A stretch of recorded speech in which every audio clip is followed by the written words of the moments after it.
and then when his speech finishes, just press the red button, and then start it up again for the next person. Okay.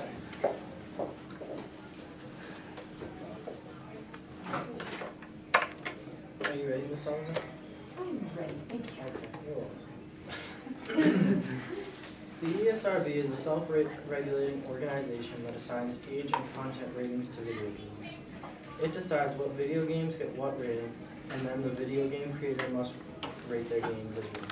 The proposal for this debate is be it resolved that Congress federalize the ESRB in regards to age restrictions on video games.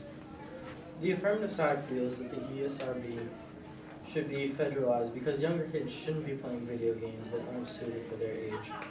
Video games are having an even greater impact on kids since 97% of children play video games according to Yahoo News. In 2011, 90% of all kids ages 2 through 17 played video games. That is 64 million kids throughout the United States. Many of these kids were playing video games that they shouldn't have been.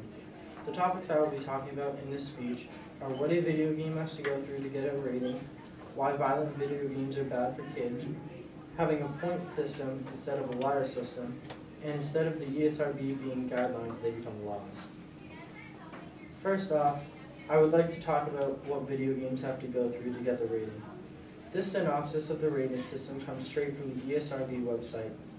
Any packaged video games are rated using the long form, which means the ESRB rates these games before the game is open to the market. First off, the game creators must fill out a questionnaire detailing any of the game's pertinent content, which is anything that may factor in the game's rating, which includes violence, sexual content, language, controlled substance, and gambling. The creator must also send a DVD including typical gameplay, missions, and the most extreme instances of content in all relevant categories. Let's just talk about this though. The game's creators put in what they want. They can leave out information or not have all the hidden cheats that are in the video game in the DVD, leaving out certain things that could potentially sway the rater's decision. We should have people that observe real people playing the game. After playing the game, they should watch the DVD, then three trained raters usually debate the rating. Let's just keep in mind though, that this is just their opinion of the game. We should have at least 2 groups of people play and rate the game to get an accurate rating. Almost like 2 boards that it has to go through. The finalized rating is then sent to the game creator, and they can either take it as the final rating or they can revise the game to get the desired rating. Now I would like to talk briefly about why violent video games are bad for kids. As mentioned before, 97% of kids play video games. Now I will account that not all of the kids are playing violent video games, but war games are becoming more and more popular, and with every game trying to look more and more realistic, war games have to be careful. These war games are becoming more realistic in an attempt to make the player feel closer to the avatar. This may be good for the video game creators and the players, but when it comes down to it, you're just creating soldiers. These video games are desensitizing kids to violence.